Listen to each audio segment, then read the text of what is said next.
तो जो फैसला लिया गया है योगी सरकार की तरफ से, उसे अपना समर्थन कांवड़िए देते हुए नजर आ रहे हैं। वहीं मुजफ्फरनगर कांवड़ रूट पर कई ऐसी दुकानें मिली हैं जहां पर कोई और धर्म का मालिक है दुकान का, और नाम जो है वो हिंदू धर्म का लिखा गया है। इसे लेकर हमारे संवाददाता ने खुद ग्राउंड पर जाकर जायजा लिया है, आखिर कितनी ये दुकानें और किस तरीके से अब उनके नाम बदले जा रहे हैं, देखिए।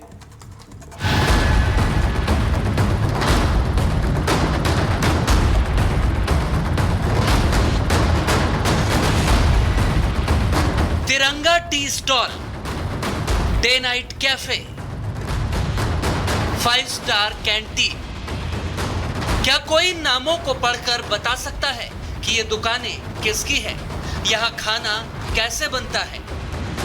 मतलब क्या ये कांवड़ियों की आस्था का ख्याल रख सकती है या फिर नहीं?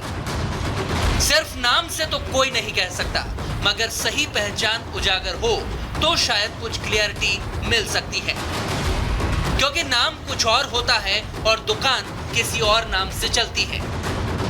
इसी को उजागर करने के लिए योगी सरकार ने नाम की तख्ती टांगने का फरमान सुनाया है, जिसका हमने रियलिटी चेक किया तो पता चला कि मुजफ्फरनगर बाईपास पर 5 स्टार कैंटीन अब मोहम्मद हादी टी स्टॉल हो गया है। इस वक्त मैं मुजफ्फरनगर में मौजूद हूँ और ये तस्वीर आप देख सकते हैं। ढाबे का नाम जो है मोहम्मद हादी टी स्टॉल, यानी इससे पहले जो इस टी स्टॉल का जो नाम था वो ये था 5 स्टार कैंटीन। 5 स्टार कैंटीन इस ढाबे का नाम था, लेकिन यूपी सरकार के आदेश के बाद अब इस पूरे ढाबे का जो नाम है मोहम्मद हादी टी स्टॉल हो चुका है, और वर्कर के जो नाम है वो भी यहाँ पे बाकायदा सरकार के आदेश के बाद यहाँ पर लिखे गए हैं। पहले अपने इस ढाबे का क्या नाम? 5 स्टार कैंटीन। 5 स्टार कैंटीन, अब क्या हो गया? अब हो गया मोहम्मद हादी। सरकार के फैसले का स्वागत करते खुश हैं? जी खुश हैं बिल्कुल। कोई सरकार कोई गलत चीज़ के लिए थोड़ा ही कहेगी। सरकार सबकी है, कोई इसमें हिंदू मुस्लिम नहीं। यही वजह है कि नाम उजागर करने का फैसला लेना पड़ा, ताकि किसी को कोई कंफ्यूजन ना हो।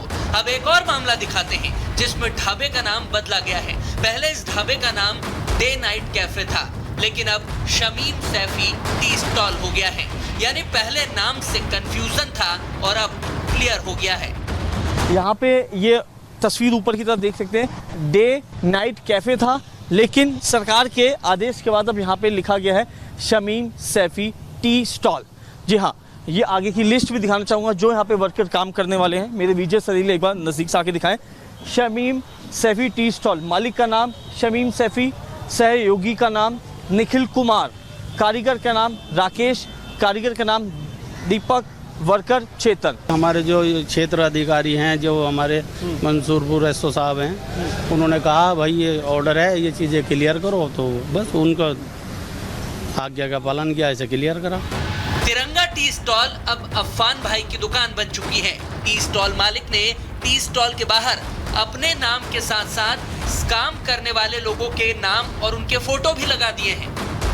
पहले जो नाम था तिरंगा टी स्टॉल, लेकिन यूपी सरकार के आदेश के बाद अब नाम अफवान भाई हो गया है। जो मालिक है, उनके मालिक का जो नाम है वो यहाँ पर लिखा गया है, साथ में उनकी फ़ोटो भी है। जी हाँ, कांवड़िया जो है वो शुरू हो चुके आना, और यूपी सरकार ने ये आदेश दिया था कि मुजफ्फरनगर के रास्ते में जितने भी कांवड़िया गुजरते हैं, जिस रूट से उस रूट पे आने वाले ढाबे, रेस्टोरेंट, टी स्टॉल के मालिकों को अपना जो नाम है वो बाहर लिखना, जिसके चलते कांवड़ियों को किसी प्रकार की कोई कंफ्यूजन ना हो। इस टी स्टॉल के मालिक आसिफ, अफान और नईम हैं। नबिल, आकिब टी स्टॉल पर काम करने वाले वर्कर हैं। हमने इनका भी रिएक्शन जाना कि इन्हें नाम बदलने से कोई फर्क पड़ा है या नहीं। सरकार का फैसला है, संतुष्ट हैं, स्वागत करते हैं फैसले का? संतुष्ट हैं, हमें कोई आपत्ति नहीं है इसमें। हाँ, कामकाज की बात करें तो पहले कामकाज कैसा था और अब कैसा? कामकाज तो देखो ये तो हल्का भारी चलता ही रहता है, वैसे ठीक है, कोई ऐसा मसला नहीं है, पर सही बात तो अभी कावड़ों में पता चलेगी कि इसका क्या असर पड़ता है, क्या नहीं पड़ता है नाम का। मुजफ्फरनगर के पास एक महादेव टी स्टॉल नाम की दुकान है, जहां पर काफी सारे कांवड़िए रुके हुए थे। योगी सरकार के इस फैसले पर हमने कांवड़ियों से जाकर भी बातचीत की। उनका क्या कुछ कहना है, अब वो सुनिए। मुजफ्फरनगर सरकार ने, प्रशासन ने ये आदेश दिया था कि जितने भी ढाबे पड़ते हैं, चाहे वो हिंदू हो चाहे मुस्लिम हो, वो सभी जो अपने मालिकों के जो नाम है वहाँ पे लिखें, जिसके चलते कावड़ियों को कोई प्रकार का दिक्कत समस्या ना हो। तो संतुष्ट है इस सरकार के फैसले से?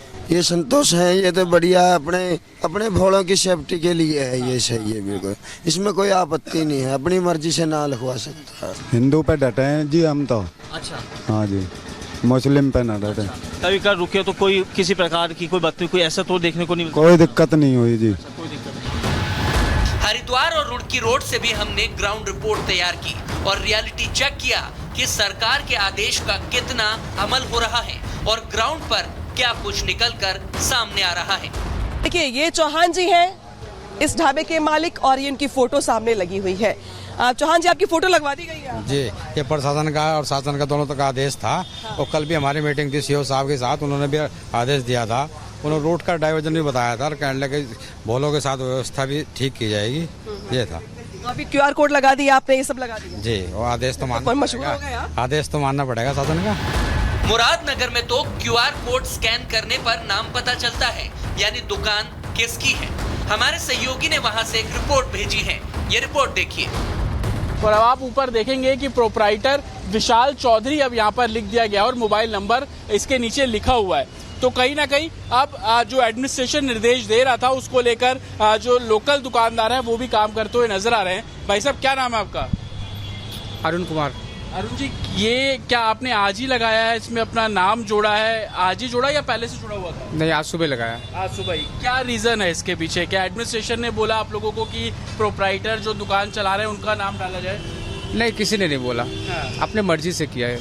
अच्छा, अभी तक एडमिनिस्ट्रेशन की तरफ से कोई नहीं आया? कोई नहीं आया।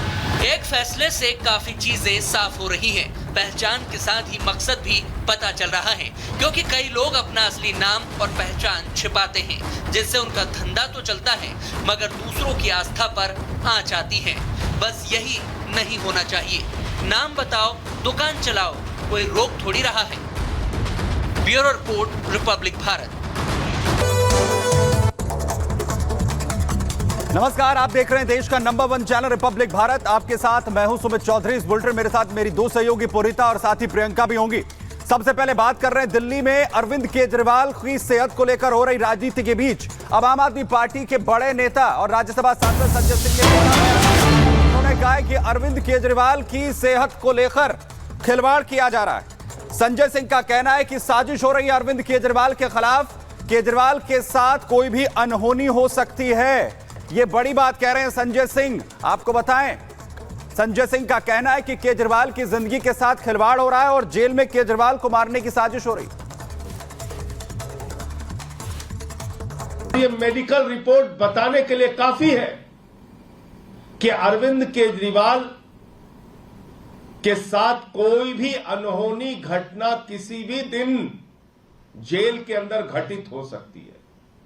और बार बार जिस तरह से एलजी और पूरी की पूरी भारतीय जनता पार्टी अरविंद केजरीवाल के स्वास्थ्य को लेकर गलत बयानबाजी कर रही है, गलत रिपोर्ट जारी कर रही है, जिस प्रकार से केंद्र की सरकार के साथ मिलीभगत करके दिल्ली के एलजी और भारतीय जनता पार्टी अरविंद केजरीवाल की जिंदगी के साथ खिलवाड़ कर रहे हैं, उससे ये शक और मजबूत होता है और पुख्ता होता है।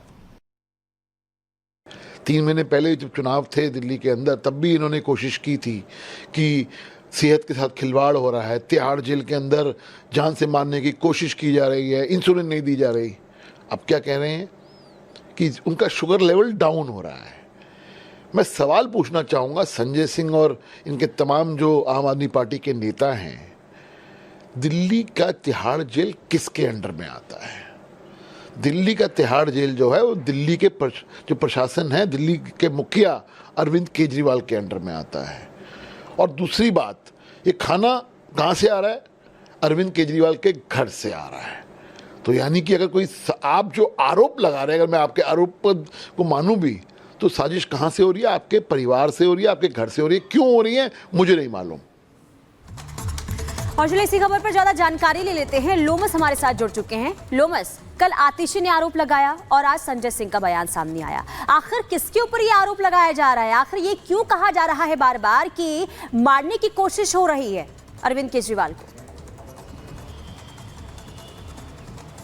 देखिए, पहले तो ये बात को समझना होगा कि मामला क्या है, क्योंकि लगातार ही अरविंद केजरीवाल की सेहत पे असर पड़ रहा है और ये कहा जा रहा है कि अरविंद केजरीवाल का जो वेट है वो लगातार ही कम हो रहा है, जिसको लेकर के एलजी ऑफिस ने चिंता भी जाहिर की थी और दिल्ली के प्रमुख सचिव को उन्होंने लेटर भी, ऑफिस कार्यालय ने लेटर भी लिख करके ये चिंता जाहिर की कि अरविंद केजरीवाल खाने में आनाकानी कर रहे हैं, जिसके बाद उनकी सेहत लगातार ही डाउन हो रही है, उनका वजन कम हो रहा है, वो खुद को यहाँ पे खराब करने की कोशिश कर रहे हैं, जिससे उन्हें कहीं ना कहीं एक पॉजिटिव रवैया, पॉजिटिव बेनिफिट मिल सके राजनीतिक तौर पर। और आप देख सकते हैं संजय सिंह ने भी यहाँ पे लगातार ही आरोप लगाते हुए बीजेपी पे वो देखे जा रहे हैं कि वो कह रहे हैं कि वो जानबूझ करके अरविंद केजरीवाल अगर कुछ खाते हैं तो उस पर वो सवाल उठाते हैं, अरविंद केजरीवाल कुछ नहीं खाते तो उस पर सवाल उठाते हैं, इंसुलिन उनको नहीं मिलता है उस पर सवाल उठाया जाता है, इंसुलिन लेते हैं तब सवाल उठाया जाता है। चाहते क्या है अरविंद केजरीवाल की हत्या करना चाहते हैं क्या? वो लगातार ही संजय सिंह इस तरह की बात करते हुए नजर आ रहे हैं और लगातार ही जो राजनीति है वो तेज, बिल्कुल लोमस, राजनीति लगातार हो रही है और यही बीजेपी सवाल पूछ रही है कि भाई तिहाड़ जेल तो दिल्ली प्रशासन के अंडर आता है, तो कैसे कोई अनहोनी हो सकती है? इसी बीच अगली बड़ी खबर आपको बता दें। देखिए, सर्वदलीय बैठक जो है वो शुरू हो चुकी है, क्योंकि कल से यानी कि 22 जुलाई से मॉनसून सत्र की शुरुआत होने जा रही है और माना ही जा रहा है कि इस मॉनसून सत्र में ही पूर्ण बजट पेश किया जाएगा। लेकिन जिस तरीके से विपक्ष ने पिछली बार हंगामा किया था, तो सवाल यही है क्या इस बार संसद चलने देगा विपक्ष या नहीं, या मॉनसून सत्र भी हंगामे की भेंट चढ़ेगा?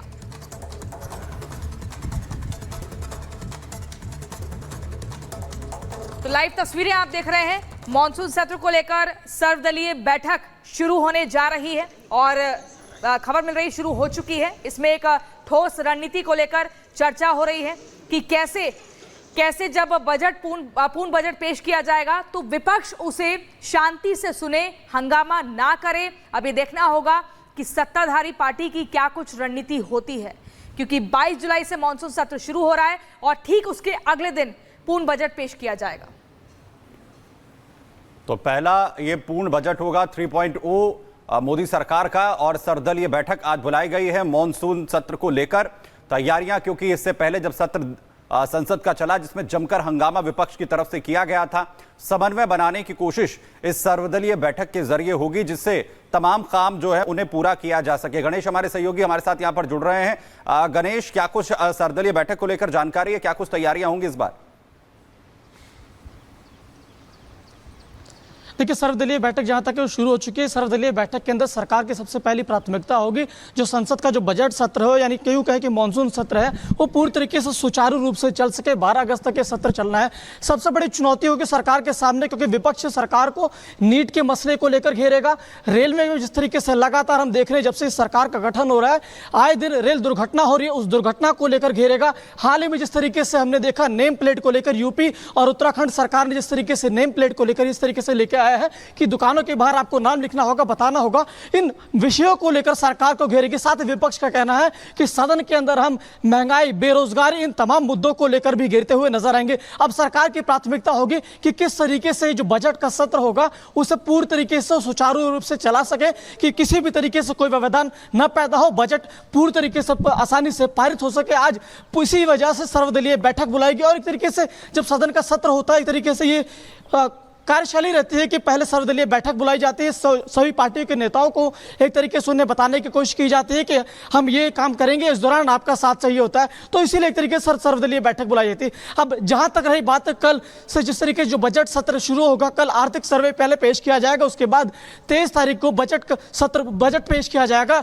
वित्त मंत्री निर्मला सीतारमण बजट पेश करेंगी। सरकार के सामने ये चुनौती होगी किस तरीके से विपक्ष को एक साथ रखे, विपक्ष उनका साथ दे इस बजट सत्र के दौरान, क्योंकि लगातार लगातार विपक्ष जिस तरीके से हमने पिछले दिनों जब सत्र हुआ था, विपक्ष सरकार को नीट के मसले को लेकर घेर रहा था, लगातार सदन की कार्रवाई बाधित हो रही थी, सदन की कार्रवाई नहीं चल पा रही थी। और उसके बाद जब सदन की कार्रवाई स्थगित हुई तो उसके बाद विपक्ष सड़क पर घेर रहा था कि नीट की कार्रवाई को लेकर क्या हुआ। लगातार सरकार का ये कहना था कि नीट को लेकर जिस तरीके जो दोषी है उनके ऊपर हम कार्रवाई कर रहे हैं, किसी को बख्शा नहीं जाएगा, हर विषय को लेकर सरकार ध्यान दे रही थी। लेकिन अब विपक्ष के नेताओं को जिस तरीके से कहना है कि सरकार जो कहती है और जो करती है उसमें भिन्न होता है। सरकार के लिए तमाम अपडेट्स आपसे लेते रहेंगे। फिलहाल के लिए बहुत शुक्रिया। तो सर्वदलीय बैठक, इस बैठक में क्या कुछ निकलकर सामने आता है इस पर भी आपको जानकारी देंगे। फिलहाल खबरों में आगे बढ़ते हैं और अब बात कर लेते हैं मुजफ्फरनगर मॉडल की, जिसकी मांग अब तेज हो चुकी है।